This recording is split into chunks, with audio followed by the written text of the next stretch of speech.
Warning, the takes in this video are indeed my own opinion, and the quarterbacks selected for this list had to have played a minimum of 7 years in the National Football League to qualify. If your favorite player does not make this list and you notice they're not here, I'm sorry, but they didn't make the cut, so I apologize. Thank you for your understanding, and please enjoy the video. Hey guys, welcome back to Big Gav Sports Talk. I am your host, Big Gav, and in this video I wanted to try something a little bit different today. I've been getting into NFL stats this past week pretty heavily, and that sparked my interest for wanting to make a stats-related video, so we'll see what you guys think of that. But in the next few minutes, I would like to take a look at 75 of the greatest quarterbacks who have ever played the game of football and break down their careers into separate statistical categories. Now, those categories, of course, being made up by me. I wanted to do this to try and find the NFL's statistical GOAT, because that is a question that I'm sure we all have different answers to. But I want to know who the best is when looking at what the stats have to say. So that way I don't have to make up my mind, you don't have to make up your mind. The stats can just tell us, because numbers alone always tell the full story, right? I mean, not really, but numbers are still fun to look at anyway. So now I'm going to try to attempt to explain my point system. So try to follow along, as it might get a little confusing, and I might have to try to find a better way to do this in the future, but nevertheless, here we go. So categories 1 through 4 are going to be weighted, meaning finishing first in this category is going to net the winner 20 points. Second place will be awarded 15. Third place will be awarded 12.5. Fourth place will be awarded 10. And fifth place will be awarded 5. Now, anyone placing after 5th will be awarded 0 points for that round. And for categories 5 through 14, the point system will be reconfigured to the original 1 through 10 scale, with 10 being worth the most points and 1 being worth the least amount of points. Now, anyone placing after 10th in these categories will be awarded 0 points for that round. Now, if there is a tie, because I know you're asking yourself, well, what if there's a tie, Gav? If there is a tie, all players involved are awarded full points for their respective placement. So, for example, if two players both finish first in their respective categories, they will both receive 10 points for that round. Okay, now hopefully that makes sense, and now that the point system is out of the way, and you guys, like I said, hopefully understand it, just know that this system is still, of course, my own. It is my own opinion. I put it together myself with these 14 different categories, but I tried to do this in a way that seemed fair to everyone and all the players. So without further ado, let's go ahead and take a look at our first category. But before we do, I want you guys to go ahead and leave a prediction down in the comments below. Who do you think will come out on top as the NFL's statistical GOAT? Let's find out. So our first category, guys, is going to be Super Bowl wins. And I'm sure you can see, and it should be no surprise, that Tom Brady is sitting on top with 7, followed by Joe Montana and Terry Bradshaw with 4 apiece, followed by Troy Aikman with 3, as well as Steve Young, Roger Staubach, John Elway, Phil Simms, Ben Roethlisberger, Peyton Manning, and his brother Eli, all with 2. And there's a bunch of guys there you can see, like Russell Wilson, Aaron Rodgers, Matt Stafford, all those guys there with 1 ring. There's even more underneath Drew Brees that got cut off that you can't see right now. But the top 20 guys that you see here in this photo all received points for this round. So we'll go ahead and move on to number 2. Moving on to our second category, Super Bowl appearances. Now, this coincides with the Super Bowl wins, and another category that I wanted to put some weight on, because if you make the Super Bowl, I'd say that you're pretty damn good. Well, most of the time. I'm looking at you, Trent Dilfer. But, you know, Tom Brady sitting up there, followed by John Elway with 5, whom I actually forgot was in 5 total Super Bowls. I thought it was 4. The one where they got walloped by the 49ers back in the 80s, I had completely forgot about that. One of the most lopsided Super Bowls in NFL history. And then following John Elway is Joe Montana, Terry Bradshaw, Peyton Manning, Roger Staubach, and Jim Kelly, who went to 4 Super Bowls, which I have to give him credit for, but was never able to win a ring. Very sad stuff. If you guys don't know about the early 90s Buffalo Bills, man, there's a documentary on Disney Plus if you have it. I can't remember what it's called, something Buffalo, but if you go on there and you search for Buffalo Bills, I'm sure you'd be able to find it. Hell of a story. Kind of tragic, honestly, when you go back and look at it. But you can see the rest of the guys there in line: Troy Aikman, Ben Roethlisberger, Kurt Warner, Fran Tarkenton, Steve Young, and the rest. There's more guys underneath Aaron Rodgers and Mark Brunell, but like I said, I can only fit 20 guys on here at once. But there is your second category, Super Bowl appearances. Getting into Category 3, we have, of course, Super Bowl MVPs, and again, no surprise to see Tom Brady up there on top with 5.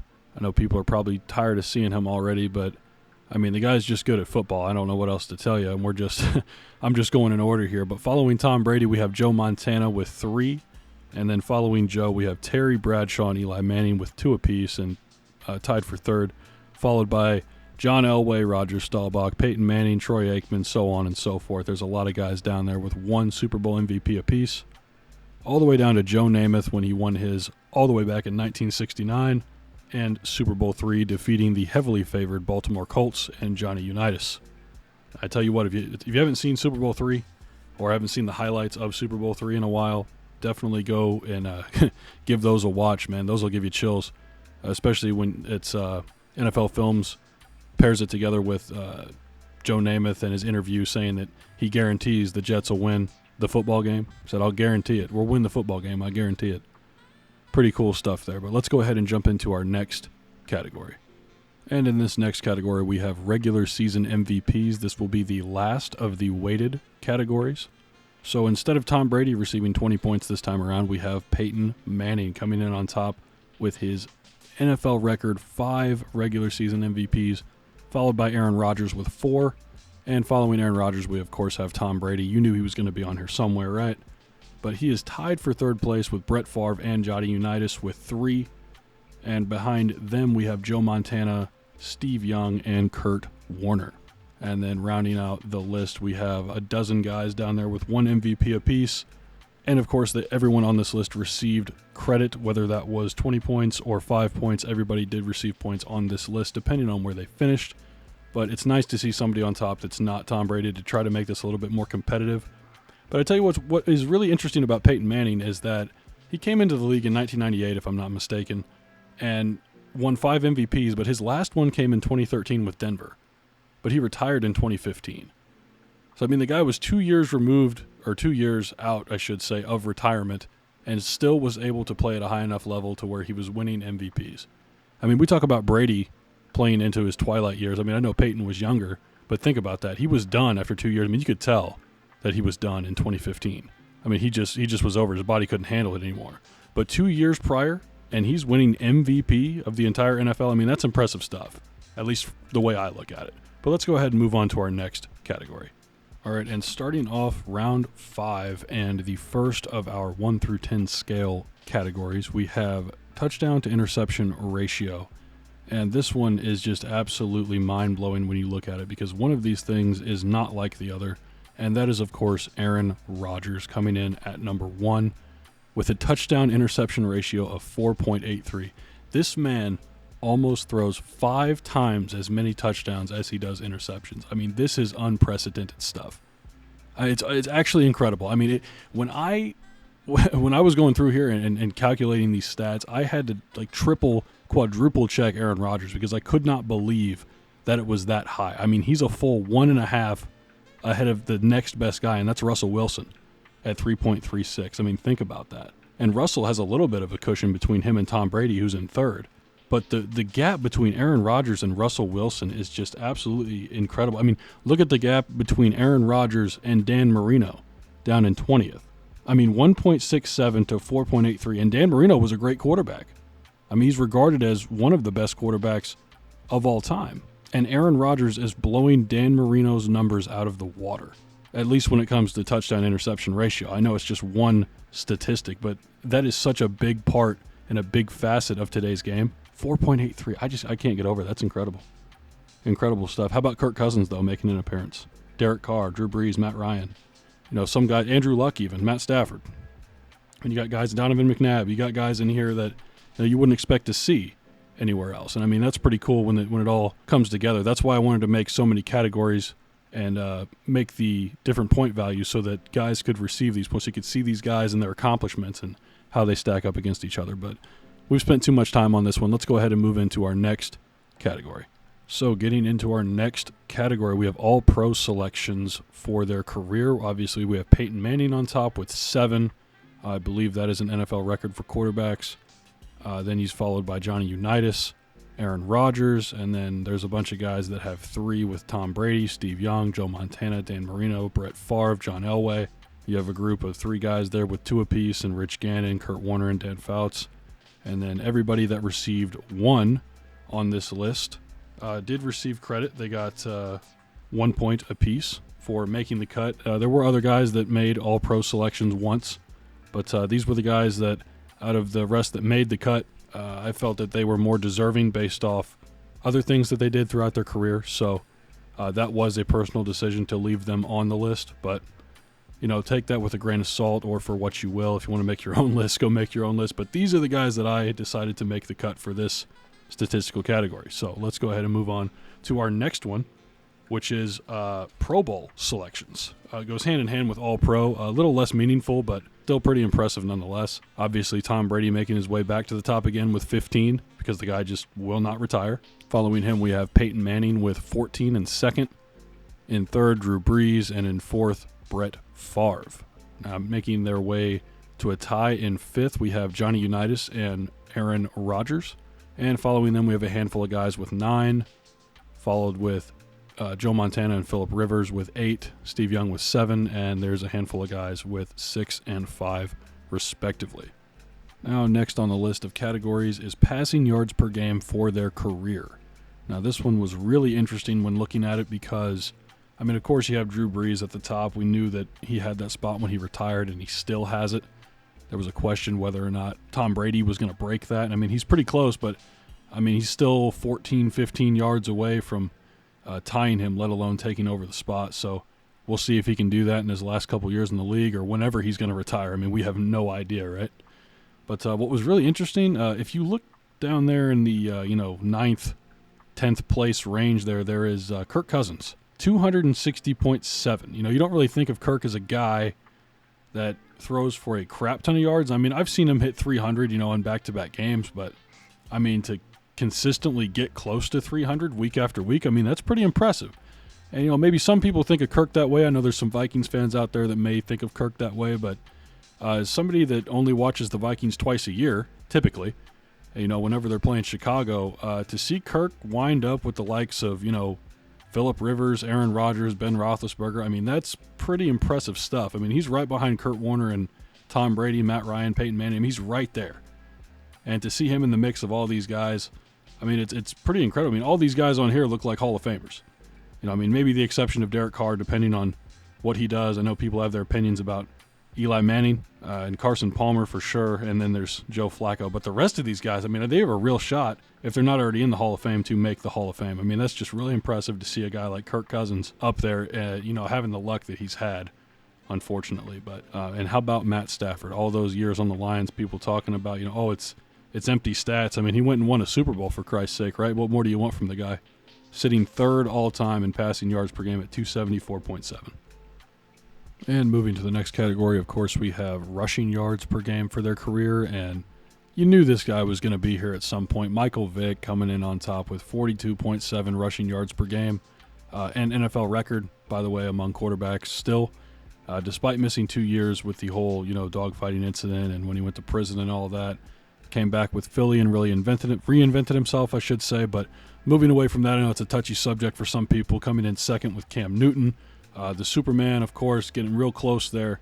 Really bridged the gap between 2 and 3, between him and Russell Wilson, who's still at 30 yards per game in third, followed by Steve Young, Steve McNair, Donovan McNabb, Andrew Luck, Roger Staubach, Roger the Dodger. Don't forget he can move back there in the pocket. Aaron Rodgers, Ryan Fitzpatrick, Rich Gannon, Alex Smith, and the rest.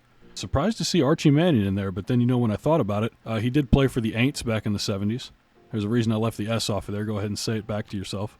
He didn't have much help, and probably running like a chicken with his head cut off there behind the tackles and trying to get whatever he could with his legs. But, I saw 14 and a half from back in the day, as well as Fran Tarkington, almost at 15 a game. But Fran was a runner. He was a scrambler. He was probably the original scrambler from back in the day. Was a part of those Vikings teams that went to 3 Super Bowls and unfortunately came up empty-handed every single time, but still a hell of a quarterback. But yeah, man, this list, my guy Jay Cutler even made it. Can you imagine that? 11 yards per game on the ground from old Jay Cutler. I'm sure those lung darts really helped out with the 11-yard sprints, hey, Jay? Sorry about that, Jay. You know I love you, man. Keep sucking down them lung darts, man. Whatever helps you get over your ex-wife. I know that was a fiasco, but moving forward here, let's go ahead and get into total yards per game. I know that it looks pretty funny with Andrew Luck sitting up there on top, but let's not forget that this guy only had a 7-8 year career, right? But 293.7 total yards per game. I mean, that's almost mind-boggling. The guy was, less than 7 yards away from averaging 300 for a career. Now, I know he cut it short, and it probably would have came back down if he would have kept playing the next, 5-6 years. But, I mean, man, just what could have been with Andrew Luck? I know that I saw him at the national championship with RG3, and he looked a little rough. But, I mean, whatever. As long as he's happy, man, if he stepped away from the game, and as long as he's happy, that's what matters to me. But let's go ahead and look at a couple of these other guys. I mean, you got Drew Brees down there. I mean, just look at the gap, though, man. 293 to 282. I mean, that's just something. But, yeah, you got Matt Stafford there right behind Drew Brees. Aaron Rodgers, Matt Ryan makes the top 5 here. Peyton Manning right behind them. Tom Brady still hanging around. Kirk Cousins back again. Russell Wilson, Kurt Warner, Ben Roethlisberger. Old Phillip Rivers is here. Let's not forget him. And then if you get down to the bottom, Donovan McNabb just squeaking by into the top 20. But, yeah, there you go. The total yards per game for their career. Man, Andrew Luck, that is a wild statistic. All right, getting into our next category, the total touchdowns for a player's career. Look at Tom Brady sitting on top with 651 total touchdowns and counting. Okay, the asterisk is by his name. He is still in the league, playing for Tampa Bay.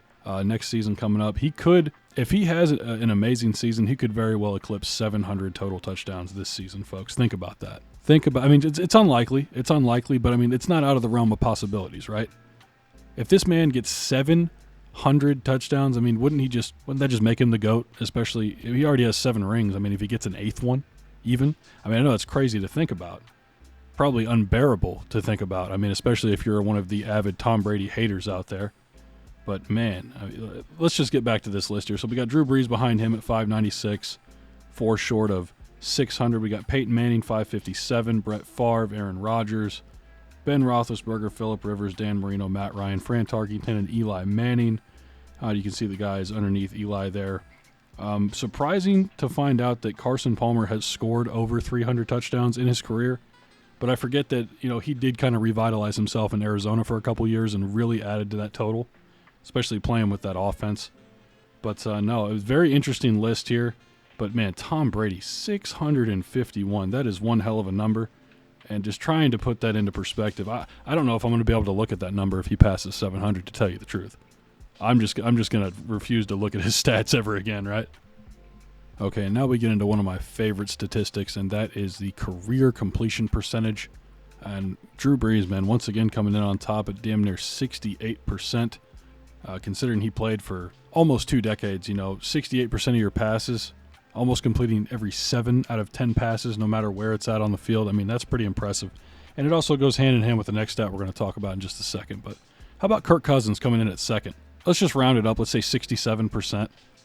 This guy gets a lot of flack for being unclutch, or, they talk about his Monday Night Football record and that he chokes in the playoffs or can't even make the playoffs because he can't make the big play and all this other stuff. I mean, explain that, right? I mean, 67%. I mean, Kirk, he wants money. He wants all this guaranteed stuff. He's not good enough for it. I disagree. I say Kirk is worth it.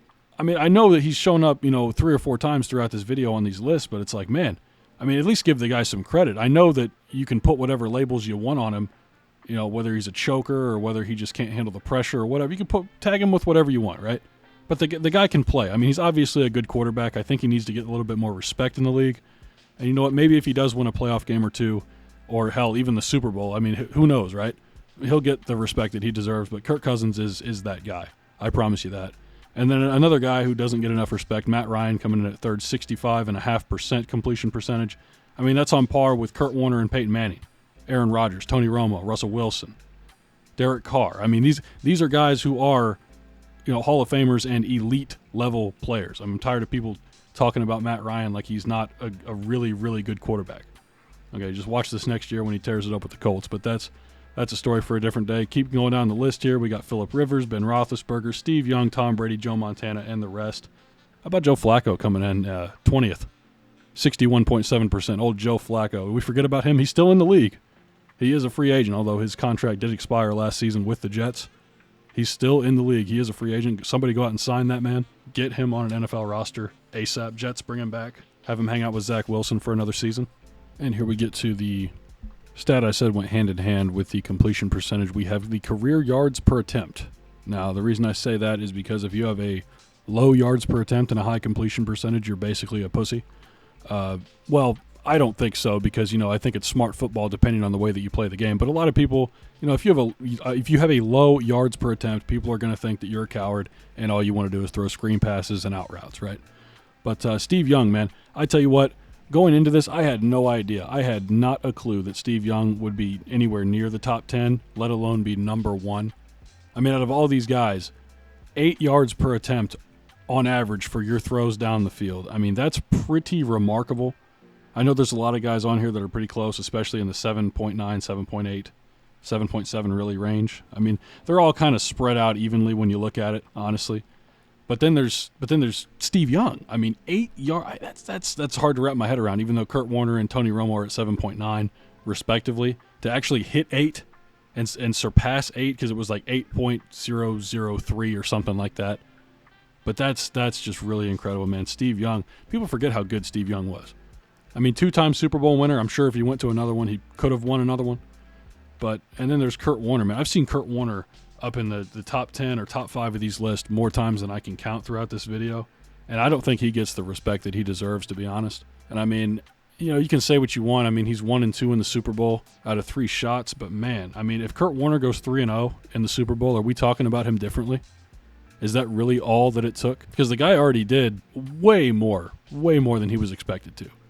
Undrafted. I'm sure the American Underdog just came out in December of last year, right? Around Christmas time. I'm sure a lot of people saw that movie not knowing who really, Kurt Warner was. But, I grew up watching this guy. I remember when he signed with the Cardinals, and that combination of him and Larry Fitzgerald was absolutely electrifying every single weekend. I mean, they made the Super Bowl. They were one catch away. They were one Ben Roethlisberger throw and Santonio Holmes catch away from winning the Super Bowl. That's how good Kurt Warner was. He just always seemed to come up short other than that first season he had with the Rams, which was incredible. I'm sure you guys know the rest. But man, can we give a little more respect to Kurt Warner?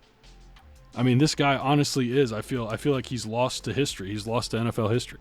I mean, it's surprising to me because he is an analyst on NFL Network, or it might be some other program now. But I mean, he's on TV. I mean, people know who this guy is, but I feel like the respect isn't there. You can see everybody else on the list. I mean, there's Kirk Cousins again. I keep saying his name.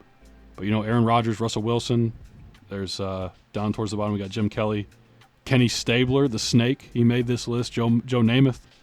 You got Sonny Jurgensen there in the middle making the list at 7.6. Who remembers that guy from the 70s, right? Maybe even the 60s. I think he came in the 60s. But, man, yeah, yards per attempt, that is a lot bigger deal than I think people think that it is. There's some people they just get this idea that they have to chuck the ball down the field, but football is more than just running go routes, right? It's more than just running deep posts. And I feel like guys that have a lower yards per attempt get flack, even though they don't need to. Let's give the guys that do have a high yards per attempt some credit, like Steve Young and these guys. Now, finally, the last category I wanted to talk about, and arguably one of the more important ones, especially one that I left out of the top 4 weighted categories in the beginning, is playoff win percentage. And of course, starting us off is Tom Brady with 74.47%, which is absolutely incredible when you think that he's played over 50 playoff games. Let me say that again. Tom Brady has played over 50 NFL playoff games and has a win percentage of 74.47%. Now, could you imagine going into a playoff game? Not just any game. Okay, it's one thing to go into any game and think that you have a 74.5% chance to win. This is a playoff game. Imagine you have, at any time, the ability, a 74.5% chance to win any playoff game that you're a part of. I just can't wrap my head around that. I mean, Terry Bradshaw has a really good playoff win percentage, but he only played in 20. Tom Brady has more than double Terry Bradshaw, and he played in 20 playoff games. The guy has 4 Super Bowls. He went undefeated in the Super Bowl. Tom Brady has played in 10. I mean, just try to wrap your mind around that, okay? I know that some people want to clown this guy and be like, oh, well, you needed Belichick. Oh, it's Tom Brady who's just a coward. He's a cheater. All this other stuff, blah, blah, blah. I mean, you can say what you will about the couple seasons in which they did something wrong. Okay, he was punished for it by the NFL. I mean, I know it was only a handful of games, but they got punished. He did his time. And what did he do when he came back from suspension? Won another fucking Super Bowl. Like, the guy, you can't get away from this guy. You can't get away from Tom. I swear to God, this guy lives rent-free in so many people's heads. I mean, you just have to come to accept it. I used to be that guy. I could not stand Tom Brady. Wanted nothing to do with Tom Brady. I hated watching Tom Brady. Even when he was losing, I didn't want to watch Tom Brady because he pissed me off. Okay, but, there came a point, 2-3 years ago where I was like, you know what? Just leave the guy alone. I mean, I put all this energy into hating this guy. I waste so much energy hating this guy. There's no time for hate. It's a waste of time. It's a waste of time. So you know what? I respect him for what he's done. He's definitely not my favorite player, but you know what? I appreciate greatness now. I'm at that point where I can appreciate greatness now, and I wish other people would get to that point. But you know what? It took me some time to get reacquainted with Tom and the way that I feel about him, and I'm sure that it may take some time, maybe even a lot longer time, for some other people to get over that. But let's go ahead and move down the list. I mean, we talked about Terry. Let's talk about Joe Montana hitting almost 70%. Kurt Warner, again, 69.23. And then Troy Aikman. That was a surprise to me. I know he has 3 rings, but that's a very, very good playoff win percentage. And let's not forget about Joe Flacco. He shows up again. I mean, the guy's, you say what you want about him. I mean, he showed up when it mattered. He's definitely played in his fair share of championship games as well. I mean, pretty cool to see a guy like Joe Flacco here. And then Drew Bledsoe down there as well. Mark Brunell. Guys, remember Mark Brunell from the Jaguars? Yeah, I remember the Jaguars used to be good about 2 decades ago, and Mark Brunell was a big part of that, was a big reason why. But yeah, man, just seeing Tom Brady up there, that is probably a record that'll never be broken, at least with a minimum of, 6-7 games played, I would imagine. That you just don't see that. You don't see that, and you're not going to see that again. I mean, that's pretty damn incredible. All right, guys, I know those last couple categories, I kind of went on a little rant there, but those two I was really high on. I was really high on those categories, but I didn't want to weigh too many of them too heavily and then favor somebody over somebody else too heavily. But I think that we have a nice, well-rounded group of categories here in which we can debate or at least discuss why the list looks the way it does. So without further ado, ladies and gentlemen, I give you, statistically speaking, your 15 best quarterbacks in NFL history. Boom. So, yeah, I'm sure we're not surprised to see Tom Brady here on top with 123.5 points, but then followed right behind him Peyton Manning with 101.5, both of them really setting themselves apart from the pack. And that's honestly going into this who I thought would win. I personally think that Peyton Manning is the greatest quarterback of all time. Obviously, the statistics would argue otherwise. But I don't think that anyone has had a better 4 or 5 year stretch in the entire NFL than Peyton Manning. But I mean, maybe Tom Brady with his 3 Super Bowls in 4 years. But I might have to make a Tom Brady Peyton Manning comparison video, like a career comparison video, and explain in greater detail why I think that. But there's a great video you can watch on YouTube. I may put it in the description below on Peyton Manning. The guy really goes in depth with his career and tells you why he should be the greatest of all time, and he makes a lot of good points, which is why I agree with him. But getting past that, we have Drew Brees and Aaron Rodgers pretty close, only separated by 1.5 points. I can see that. I could see how someone would argue either or is better. I wouldn't say that either of them are the best ever. One that is surprising, and maybe I undercutted Joe a little bit in some of these categories based off the point values, but man, yeah, I kind of feel bad because Joe Montana I feel is better than a 68.5, but the stats would argue otherwise. And I mean, the guy 4 Super Bowls, 4 trips, undefeated. I mean, yeah, he had the greatest receiver of all time, and maybe that's what knocks him down here. But I guarantee you put Joe Montana and Jerry Rice on the same team, you're going to run into the same problems that everybody else was having in the 80s and 90s. So. Not to mention Steve Young is right there as well. So imagine having, 2 of the top 7 quarterbacks of all time. You got 6 rings between the 2 guys. Never lost one. How crazy is that? Never lost a Super Bowl between those guys. And then Terry Bradshaw made it, of course, 4-0 in the Super Bowl. John Elway actually has a losing record in the Super Bowl, fun fact. But yet he was still able to make the top 10 here. Johnny Unitas, a legend. Don't need to say any more about him. Baltimore Colts fans know all too well. Russell Wilson, an active player, another active player on this list that made it at 48. Again, underrated. I think the Seahawks kind of wasted the last 2 or 3 years of his career there before they traded him to Denver, unfortunately. And behind him, Brett Favre, we know the famous gunslinger himself, probably the most famous of them all. And then Troy Aikman finding his way in here. But tied with Troy Aikman, to my surprise, Matt Ryan, who has not won a Super Bowl, has only been to one Super Bowl, statistically speaking, is still a top 15 guy coming in at 14th. I think Troy beat him out, obviously, because of the rings and some other statistical advantages, but Matt sitting right behind him with a score of 40.5. And then, of course, finishing out the top 15, Roger, the Dodgers stallback. Underrated guy, has a couple Super Bowls to his name. Had one hell of a coach back in the day, though, in Tom Landry. Probably one of the best to ever do it. Might be the best to ever do it, right next to Vince Lombardi himself. Yeah, we got a couple Cowboys here. We got a couple Packers, a couple 49ers. Got a couple Colts. And, man, this list, yeah. I want to revisit Kurt Warner real quick. Can we please start respecting Kurt Warner? Statistically speaking, the 6th best quarterback of all time. My God, man. I'm telling you, if this guy would have won that ring against the Steelers when he was with the Cardinals, wouldn't even be a discussion of this guy's greatness. But you know what? That's going to do it for this video. You guys let me know what you guys think in the box below. Let me know if you like the idea for these kinds of videos, and I'll go ahead and keep them coming out. There will be another team free agency review coming up next week, so stay tuned for that. If you made it to this point in the video, know that I really appreciate you. You guys are awesome. I really appreciate the continued support here on the channel. You guys are the real MVP. My name is Big Gav, and I'll catch you in the next one. Peace.